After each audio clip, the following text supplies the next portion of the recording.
Y seguimos aquí en el programa, ahora hablando de política. El panorama político se va enrareciendo. Esto es habitual que ocurra en los periodos electorales, pero la verdad es que ahora las peleas han cambiado la ecuación de fuerzas que había hasta este momento. Más o menos el gobierno iba manejando la cosa parlamentaria y ahora la tortilla se dio vuelta totalmente. Vamos a ver qué opina de este momento político, dónde están las diferentes fuerzas, quién es más poderoso que otro, esta alianza de gobernadores. Bueno, vamos a saber qué opina y cómo lo ve el analista político Carlos Fara. ¿Qué tal, Carlos? Un gusto tenerte en el programa, como siempre, soy Laura Sverdlik. ¿Qué tal, Laura? ¿Cómo estás? Bien, bien. Bueno, Carlos, ¿abrió demasiados frentes el gobierno? Bueno, primero hay algunas situaciones que se complicaron por sí mismas, ¿no?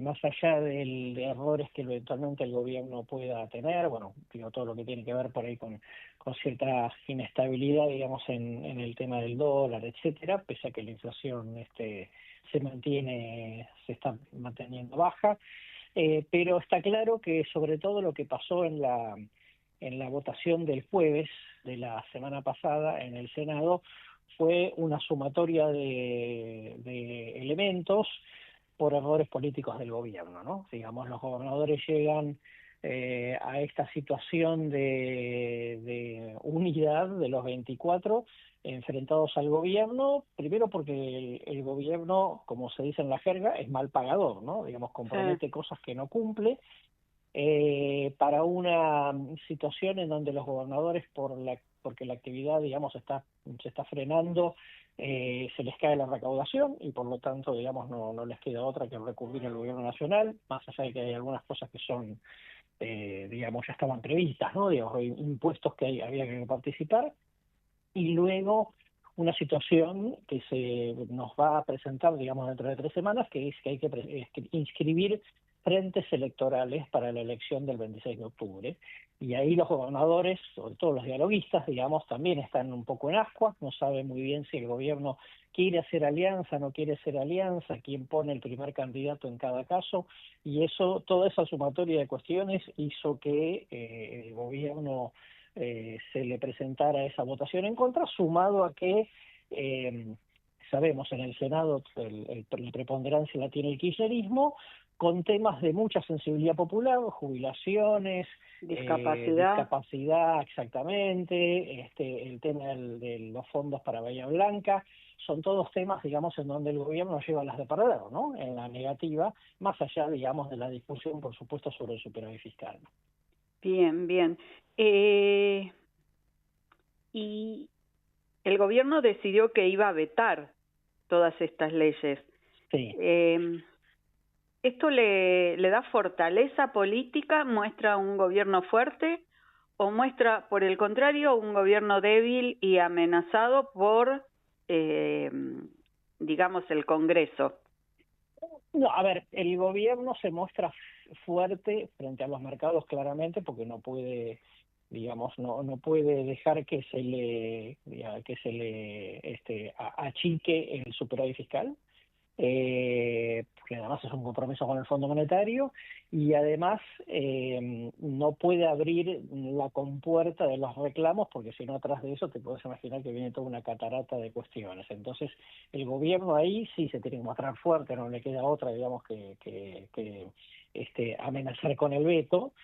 Y después veremos, ¿no? El veto va de por sí, y después todo eso el gobierno va ganando tiempo, ¿no? Básicamente hoy estamos a tres meses y medio de la elección del 26 de octubre. Cuanto más tiempo gane el gobierno, más allá de que esta discusión, digamos, se vaya perdurando en el tiempo, por lo menos lo va a mostrar, digamos, como que llega a la situación sin que le tuercen el brazo por un lado y con los indicadores económicos claves que necesita mostrar, ¿no? Bajo control, digamos, por lo menos. Sí, totalmente, claro. Bien.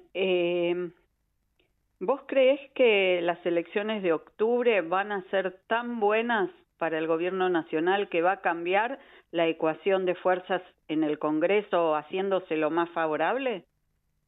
Bueno, a ver, primero es como muy probable que el gobierno, digamos, lleva las de ganar, ¿no? Para la elección de octubre. Segundo, eso en una cuenta más o menos razonable le podría permitir al gobierno duplicar senadores y diputados, ¿no? Lo Igual cual, no tendría quórum propio. claro, totalmente, queda muy lejos, ¿no? Suponete que vos duplicás diputados, vas a estar como cerca de 80, ponerle que con mucha suerte tengas 90, y eso de todas maneras te deja 36 diputados por debajo del quórum, aun cuando puede evitar los vetos o un Sí. juicio político, porque tendría más de un tercio. Pero de todas maneras, digamos, para avanzar con reformas va a tener que volver a negociar, ¿no? Ujú. Con los amigos. Eso, digamos, va a pasar así todo el tiempo. El gobierno, si le fuera muy bien a lo largo del trayecto y Milei fuese reelegido, recién podría llegar a tener, yo te diría, quizá algo más cercano a una mayoría en una elección de 2027, o sea, recién en un segundo periodo presidencial. Bien. ¿La pelea con Villarruel es inocua para el gobierno o resulta costosa? Mira, es inocuo en tanto y en cuanto el gobierno no dependa de una votación en el Senado en donde Villarruel tenga que desempatar, ¿no? Que es lo que hizo con la ley Bases, que fue obviamente, digamos, lo más importante de lo que el gobierno logró en el Congreso.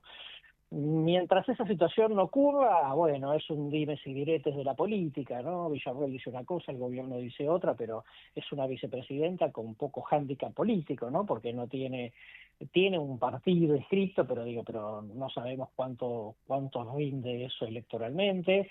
Ella no tiene ministros, no tiene senadores, no tiene diputados, digamos, no tiene, digamos, no tiene mucho cómo amenazarlo al gobierno en ese punto. Y me parece que desde ese punto de vista, digamos, sería más una cuestión política que por supuesto, digamos, podría llegar a ser importante si hay una crisis institucional que obviamente no parece que sea, digamos, algo próximo, ¿no? Algo probabilísticamente posible. Pero Claro, claro. Villarruel puede habilitar o inhabilitar sesiones que sean clave para el gobierno, ¿no? Como fue en este caso, que podía no haber habilitado la sesión y sin embargo lo hizo. Sí, sí, relativamente, ¿no? Porque en el caso del Senado, a diferencia de la Cámara de Diputados, la presidenta del Senado no es una senadora, ¿no? Digo, a Ujú. diferencia de Martín Benen, que es un diputado que eligen los propios diputados. Con lo cual, es cierto que puede habilitar o no, pero también es cierto que hay ciertas condiciones en las cuales el Senado podría sesionar por sí mismo independientemente de la opinión de Villarruel, ¿no? Entonces, desde ese punto de vista, yo te Es diría, bueno, limitado, claro. claro, depende un poco de las circunstancias, ¿no? Ujú. Y la última, Carlos, ¿está cayendo la aprobación presidencial? Bueno, mira, en realidad todo este año digamos, va teniendo un desgaste, eso sí, sin duda, aunque más no sea para tomar como indicador el índice de confianza en el gobierno de la Universidad de Itela, que en los últimos 7 meses solamente en un mes subió, en mayo, y después el resto del tiempo bajó. Lo vemos acá, digamos, se juntan tres cosas. La primera, una molestia que existió prácticamente en el principio, un poco con el estilo un poco confrontativo o agresivo al presidente, vamos a decir, es un poco, digamos, folclórico, ¿no? De personalidad. Pero a eso se le agregaron dos cosas. Primero, el hecho que el gobierno, como lo comentábamos hace un ratito, no luce empático, ¿no? Con ciertos temas de sensibilidad popular, ¿no? Como jubilaciones, discapacidad, etcétera. Eso, digamos, está haciendo ruido, inclusive en el propio público. Y la otra cuestión que empieza a sentirse en sectores medios es que la economía no tiene la recuperación esperada, que cierran comercios, que el dinero no alcanza, que hay preocupación por el desempleo, que ya no tiene que ver exclusivamente con los votantes, digamos, de clase baja, y eso es un llamado de atención para el gobierno. De todas maneras, repito, eso no creo que lo afecte electoralmente, en el sentido de que el gobierno va a ganar. Claro, la pregunta del millón es ¿por cuánto va a ganar el gobierno? Claro, claro, y eso marcará el nivel de fortaleza que tengan los siguientes 2 años. Exactamente. Vamos a ver, digamos, sobre todo en los grandes distritos, que es lo más importante, cuánta ventaja le saca el kirchnerismo o alguna otra fuerza provincial para poder depender menos de negociaciones en los próximos 2 años. Muchas gracias, Carlos Fara, por habernos acercado tu análisis, tu visión, que siempre es esclarecedora. Muchísimas gracias. Un placer como siempre. Hasta la próxima. Adiós.